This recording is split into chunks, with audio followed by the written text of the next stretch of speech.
이 태양왕의 죽음을 보고 프랑스 국민들은 어떤 생각을 했을까요? 기록이 남아 있습니다. 디쿨로라는 소설가, 18세기 소설가인데요. 그는 이렇게 말을 했습니다. 많은 사람들이 루이 14세의 장례 행렬이 지나갈 때 달려가서 욕을 퍼부을 가치도 느끼지 못했다. 이런 평가를 받았던 인물이 루이 14세였습니다.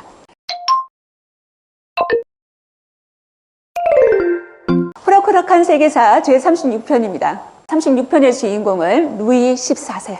그의 이름 앞에 항상 태양왕이라는 타이틀이 붙는데요. 오늘 저는 조금 다르게 타이틀을 붙여보았습니다. 가짜 태양왕입니다. 태양왕 루이 14세는 그가 권력을 행사하는데 어떤 제약도 받지 않았습니다.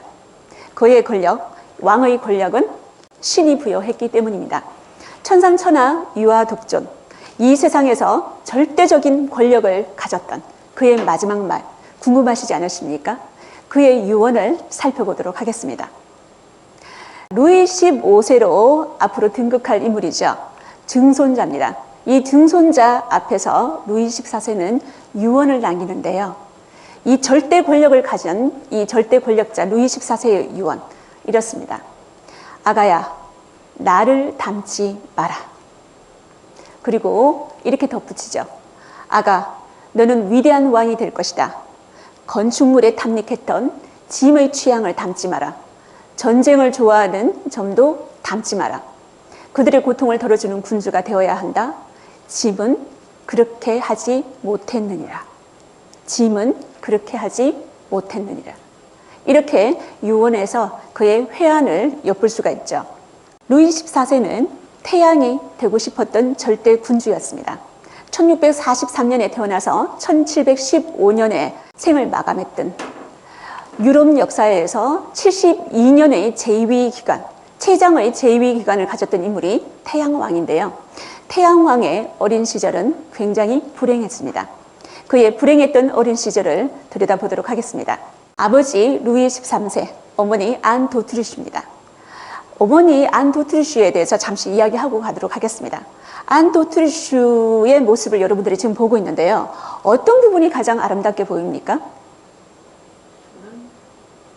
이 안 도트루슈는 유럽에서 손이 가장 이쁜 여인으로 소문이 난 여자인데요.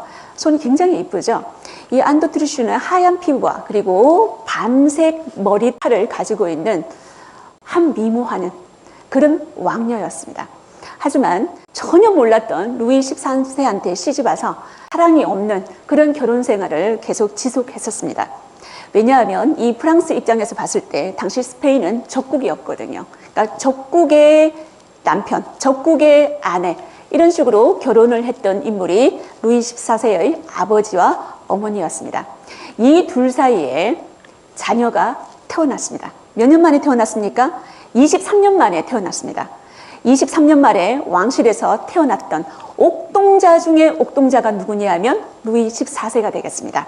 그런데 여러분, 뭔가 이상하지 않습니까? 어떻게 23년 동안 태어나지 않았던 이 아기가 23년 만에 태어났을까요?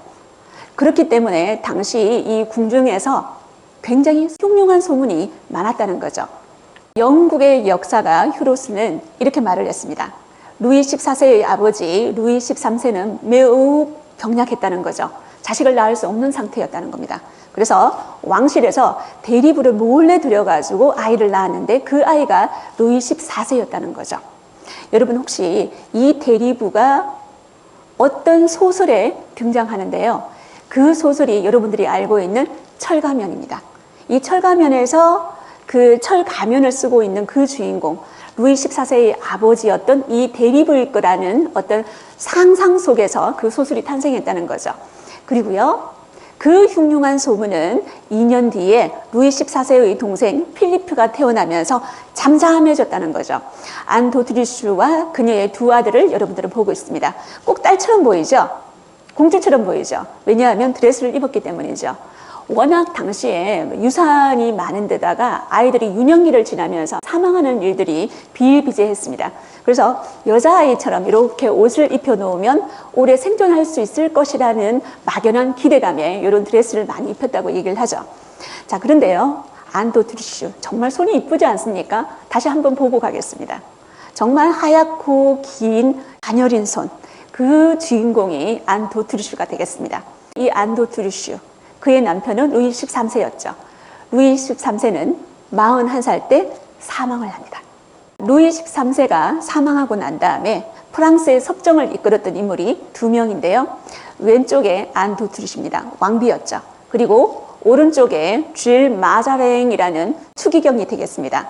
이 두 사람이 프랑스를 이끌어 갔을 때 과연 프랑스 국민들은 환영을 했을까요?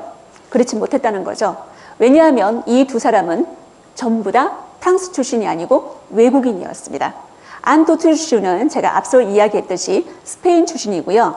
이 마자랭 제상은 이탈리아 출신입니다. 두 외국인이 이끌어가는 이 프랑스 국민들은 바라지 않았다는 거죠. 그래서 프롱드의 난이 일어났습니다. 이 프롱드의 난을 제가 잠시 설명하고 계속 강연 진행하도록 하겠습니다.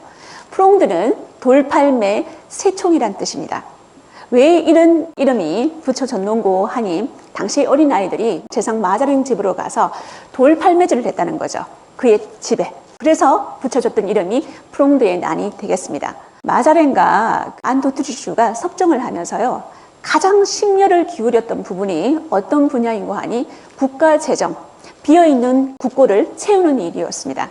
왜냐하면 선대의 루이 13세가 오랜 전쟁, 대표적인 전쟁이 30년 전쟁이 되겠죠. 이 30년 전쟁을 시작하고 또 진행하면서 수많은 국고가 탕진되었습니다.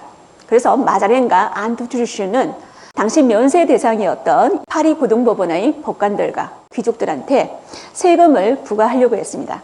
여기에 파리 고등법원의 법관들이 반발을 했다는 거죠. 귀족들도 역시 반발을 했습니다. 그리고 두 외국인의 섭정에 불만을 가졌던 파리 시민들이 여기에 가담을 해가지고 이 프롱드의 난은 굉장히 오랜 기간 동안 진행이 되었습니다. 1648년에 시작되어서 1653년까지 지속이 되었습니다. 5년이 넘는 이 프롱드의 난은 루이 14세에게는 평생의 트라우마로 자리 잡았습니다. 왜 그에게 평생의 트라우마가 되었는지 살펴보도록 하겠습니다. 당시 어린 왕이었던 루이 14세는 파리를 떠나서 도망자 신세가 되었습니다. 왕 입장에서 봤을 때 파리 시민들은 폭도들이었거든요. 이 폭도들을 피해서 다닐 수밖에 없었습니다. 파리 루브르 궁의 모습을 여러분들은 지금 보고 있습니다. 어린 루이에게 프롱드 난이 일어났던 이 파리는 악몽 그 자체였습니다. 오랜 프롱드의 난으로 지치고 불안에 떨던 파리 시민들은 더 강력한 군주를 원하게 되었습니다. 어쩌면 이 루이 14세에게 전화이복이 아니겠습니까? 인생 세움지마라고 하죠. 굉장히 두렵고 공포에 떨던 이 루이 14세. 이제 오히려 프랑스 시민들, 파리 시민들이 더 강력한 군주를 원했다는 거죠. 이 불안을 잠재워줄 그런 군주를 원했습니다. 그리고 1661년에 그동안 섭정을 하던 제상 마자랭이 사망을 했습니다. 루이 14세가 친정을 하기 시작했습니다. 그때 그의 나이가 22살이었습니다.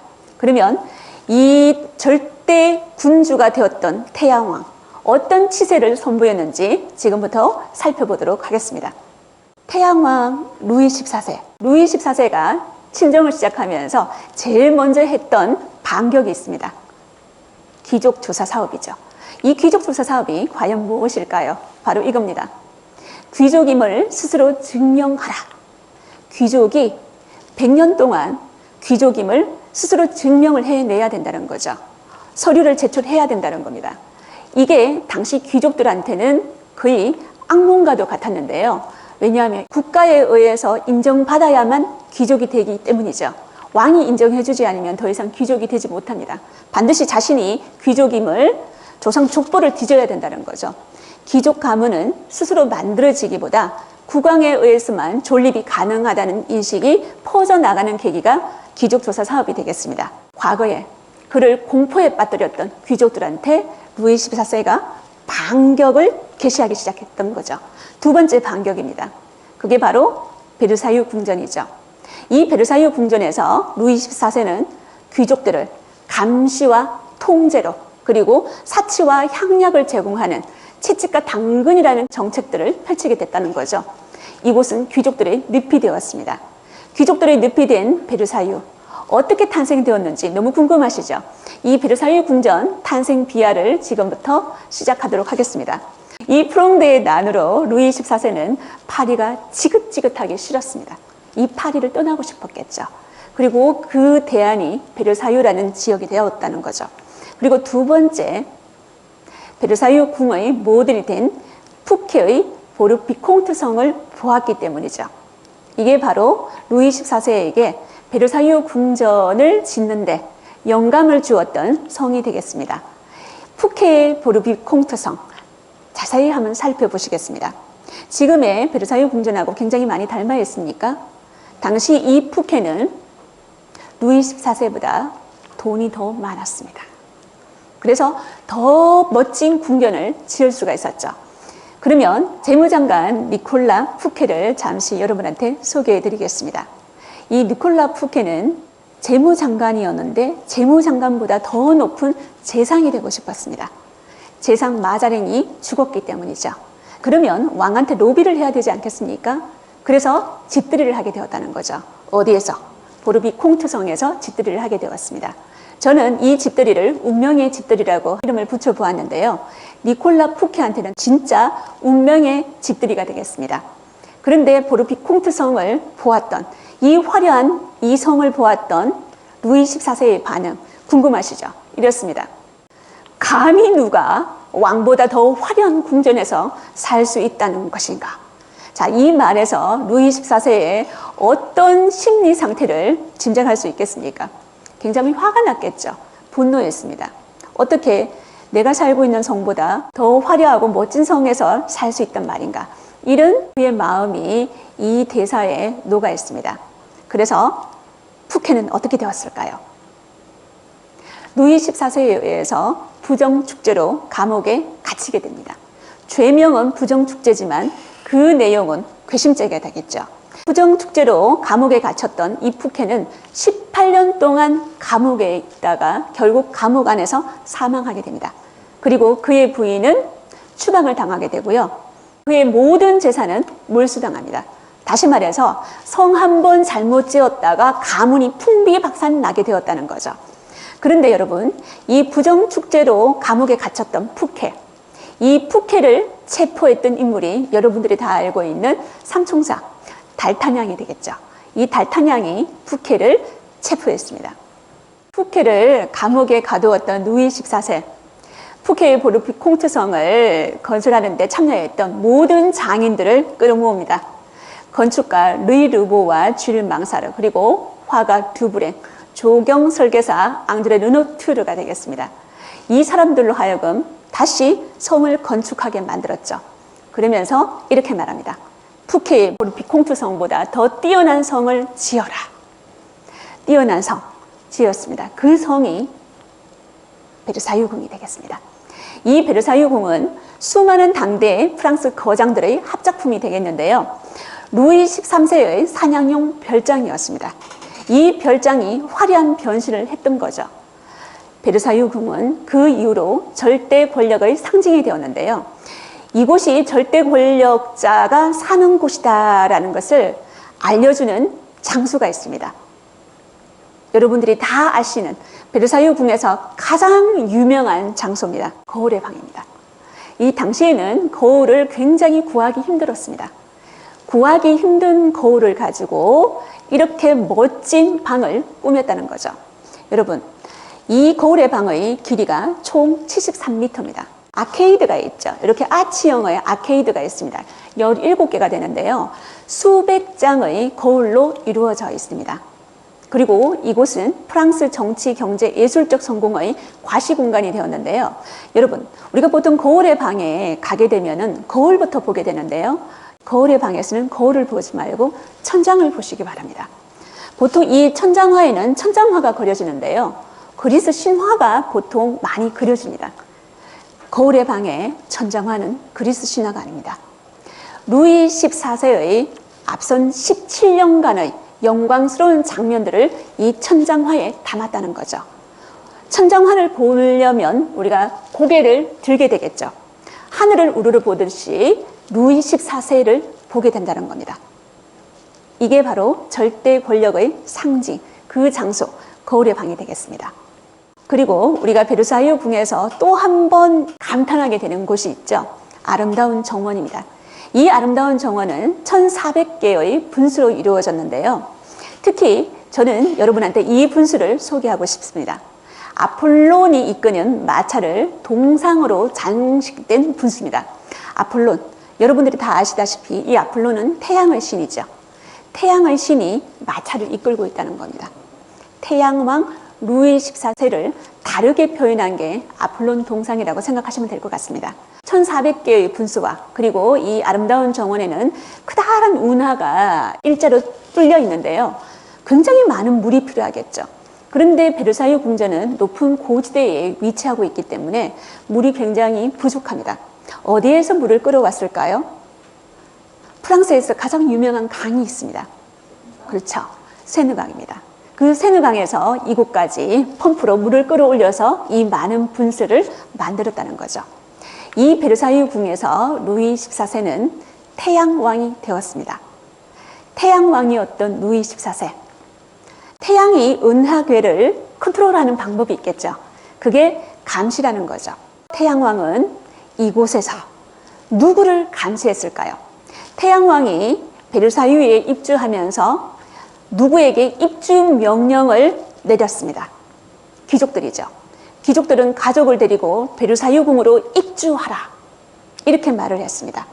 귀족들은 입주했을까요? 안 했을까요? 할 수밖에 없습니다. 이것을 저는 귀족들의 딜레마라고 보았는데요. 귀족들의 딜레마 두 가지가 있습니다.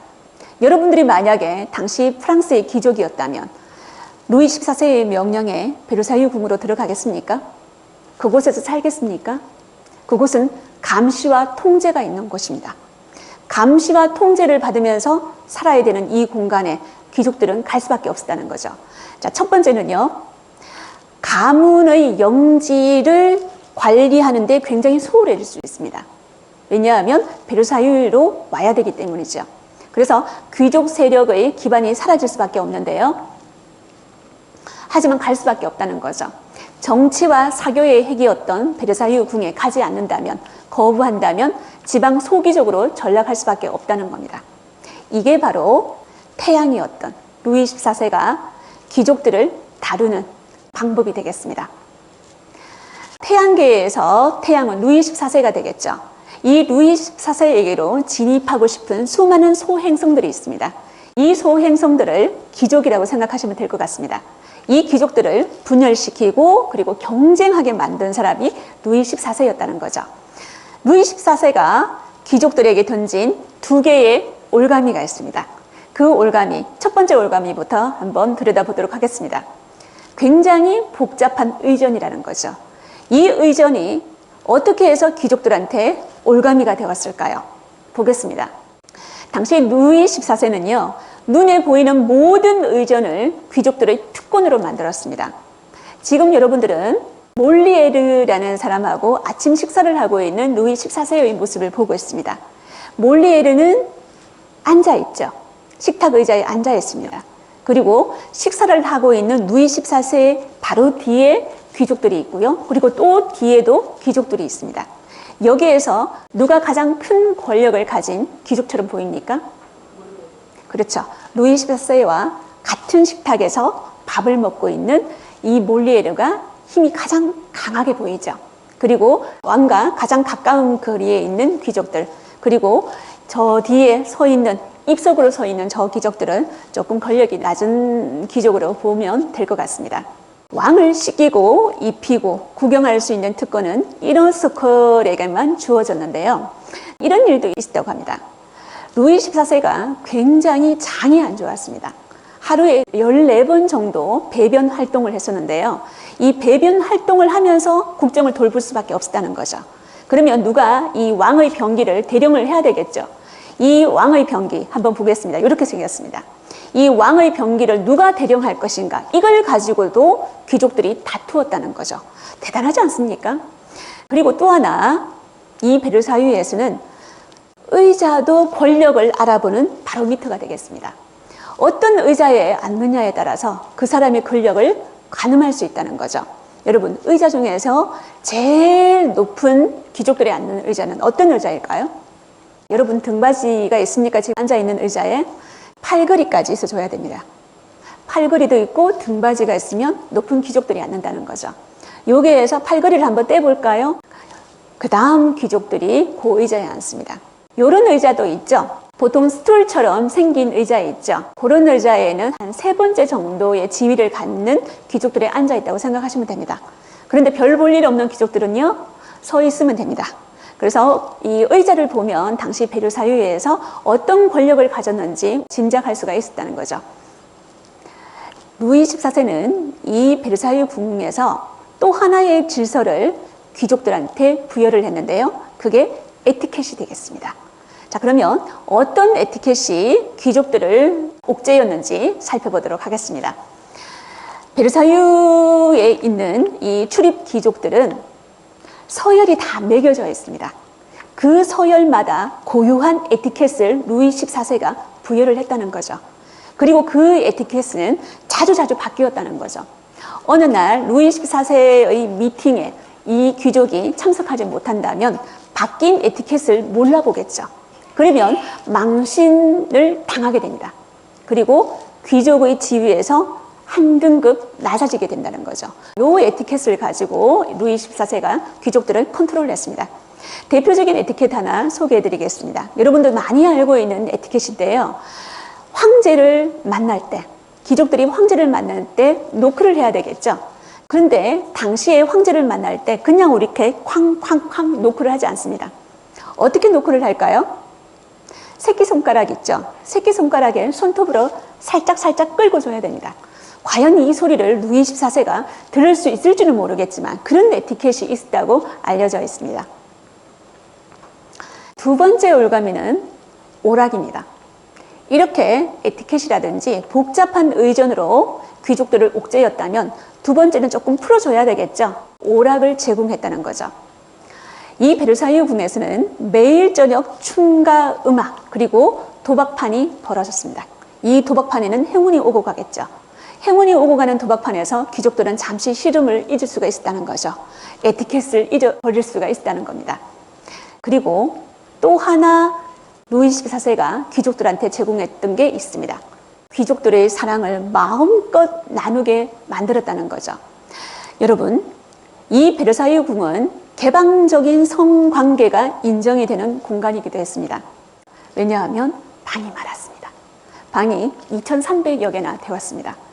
어떤 방이든 몰래 숨어 들어가면은 사랑을 나눌 수 있다는 거죠. 그리고 여러분, 정원 한번 봐주시겠습니까? 숲이 우거져 있지 않습니까? 이 모든 가로수 공간이 그들이 몰래 숨어 들어갈 수 있는 그런 공간이 되겠습니다. 그리고 동상도 많습니다. 동상이 많습니다, 여러분. 동상 뒤에서도 사랑을 나눌 수가 있다는 거죠. 그리고 루이 14세조차도 굉장히 개방적인 성의식을 가지고 있었습니다. 공개적으로 알려져 있는 2명의 정부가 있고요. 비공식적인 정부도 또 한 4명 정도가 있었습니다. 귀족들의 사랑의 무대가 된 베르사유 궁전이 되겠습니다. 귀족들은 이 베르사유 태양이었던 루이 14세의 절대 영향력 아래에서 지냈고 문란한 생활 속에서 대항할 의지를 버렸다는 거죠. 귀족들의 DNA, 그 속에 반란이라는 게 있지 않습니까? 역사 속에서 늘 반란을 꿈꿔왔던 귀족들이 베르사유 궁만 들어오면은 반란이라는 생각을 잊어버렸다는 거죠. 귀족들의 늪이 되었다는 겁니다. 여러분들은 지금 해바라기를 보고 있는데요. 베르사유 궁에서 태양만 바라보는 이 해바라기 신세가 귀족들이 되겠습니다. 생시몽이라는 프랑스의 작가이자 정치가인데요. 그의 생물 연대를 보면은 루이 14세와 굉장히 많이 겹칩니다. 다시 말해서 루이 14세를 가장 오랫동안 봐왔던 측근 중에 한 명입니다. 생시몽은 이렇게 말을 했습니다. 루이 14세보다 더 많은 아첨을 받았던 왕은 없었다. 루이 14세 옆에 아첨꾼이 득실득실 됐다는 거죠. 그런데 저는 계속 이 루이 14세를 태양왕이라고 지칭을 했습니다. 루이 14세가 왜 태양왕으로 불리웠을까요? 그 이유를 살펴보도록 하겠습니다. 여러분, 루이 14세가 발레를 굉장히 잘했다는 거 알고 계시죠? 발리리노였습니다. 당시에 여성 발레리나는 없었거든요. 남성들만 있었습니다. 여러분, 이 작품을 소개하겠습니다. 밤의 발레라는 작품인데요. 루이 14세가 그의 나이 15세 때 뿌띠 부르봉 극장에서 공연했던 작품이었습니다. 이 밤의 발레라는 발레 작품에서 그는 주인공이어야 되겠죠. 태양신 아폴론 역할을 맡았습니다. 이 태양신 아폴론 역을 맡았을 때 주연이 있으면 조연이 있어야 되겠죠. 그 조연과 엑스트라 누가 되었을까요? 귀족이 되었다는 거죠. 루이 14세와 함께 무대에 올랐던 이 귀족들, 당시 이 귀족들은 너무나 좋았습니다. 왕의 은총을 받고 있다고 생각을 했었거든요. 여기에서 이 당시 루이 14세가 어떻게 발레 공연을 했는지 영화 한 장면을 감상하고 계속 진행하도록 하겠습니다.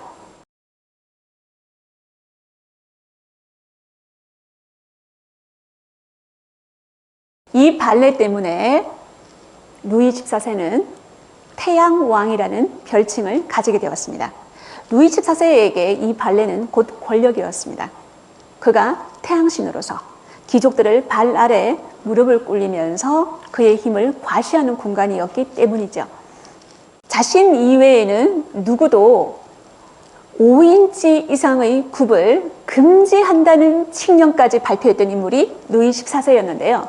제가 조금 전 이 루이 14세가 발레를 공연하는 모습을 영화로 보여주었습니다. 발레하는 남자의 종아리 궁금하시지 않습니까? 자, 여러분은 왼쪽에 있는 루이 14세의 모습을 잠시 보시겠습니다. 그의 초상화에서 그의 얼굴은 몇 살쯤 보입니까? 그의 얼굴은 몇 살쯤 보여요? 60대입니다. 60대인데요. 그의 종아리를 한번 봐주시겠습니까? 노년의 얼굴에다 그의 종아리는 청년처럼 보이죠. 발레로 다져진 몸매라는 거죠. 그런데 루이 14세가 포기하지 못했던 게 있습니다. 바로 굽이 높은 하이힐이었습니다. 오른쪽에 있는 이 하이힐은 루이 14세가 즐겨 신었다는 하이힐이 되겠습니다. 이 루이 14세는 5인치 이상의 하이힐을 항상 신었습니다. 자신 이외에는 어떤 누구도 신지 못하게 만들었습니다. 5인치는 한 13cm 정도 되겠습니다. 13cm. 굉장한 굽이죠. 강쌤보다 더 높은 굽을 실었던 인물이 루이 14세입니다. 키가 굉장히 작았습니다. 163cm밖에 되지 않았거든요. 남자들이 왜 깔창을 신는지 루이 14세를 보면은 이해할 수 있을 것 같습니다. 루이 14세 때 이 프랑스는 소프트 파워 강국이 되었는데요. 세련된 프랑스 왕실의 법도는 유럽 전역에서 동경의 대상이 되었습니다. 그리고 그들이 사용하고 있는 이 프랑스어는 유럽 상류 사회의 주류 언어로 자리 잡았습니다. 이것을 루이 14세가 만들어 놓았다는 거죠. 어디에서? 베르사유 궁 안에서. 하지만 이 베르사유 궁 안에서의 태양왕은 이런 빛만 있었던 게 아니었죠. 그림자 또한 있었습니다. 그의 그림자를 살펴보도록 하겠습니다. 여러분들은 지금 3대가 함께하고 있는 루이 14세의 가족을 그린 초상화를 보고 있습니다. 아들이 있고 손자 그리고 증손자와 함께하고 있는 루이 14세의 모습입니다. 그런데 루이 14세의 이 가족들은 루이 14세 곁을 하나 둘씩 떠나게 되었습니다. 하나밖에 없는 아들, 그 아들은 천년도를 알아서 40대에 사망하게 되고요. 오른쪽에 빨간 자켓을 입고 있는 손자죠. 루이 14세가 너무나 예뻐했던 손자였습니다. 그 손자와 며느리는 홍역으로 사망을 했습니다. 루이 14세 곁에 아무도 남지 않게 되었다는 거죠. 그리고 이 루이 14세는요, 전쟁을 통해서 영광을 추구하려고 했는데요. 루이 14세 72년의 치세 동안 그의 반 이상이 전쟁터에 나와 있었습니다. 그리고 저는 이 루이 14세의 가장 뼈아픈 실책을 신교 탄압이라고 이야기를 하고 싶습니다. 낭트 칙령이라고 있었습니다.